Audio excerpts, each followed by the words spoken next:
Local news for Tuesday the 12th of March. Wairarapa College students are set to join an international protest this Friday. Students from several colleges will come together at 9 a.m. this Friday in the Masterton Town Square to make a stand and demand the government do more to halt climate change. Wairarapa organiser Karis Gibbs says climate change affects everyone. As the next generation, it will be us that have to deal with the severe consequences. By coming together as a community, we can affect change, which needs to start now. Wairarapa tourism has matured with a new online tourism campaign.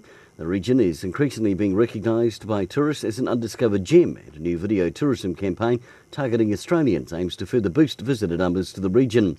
The Australian tourism spends in the Wellington region, which is easily the largest tourist market, increased by 4.8% to $11.7 million in 2018.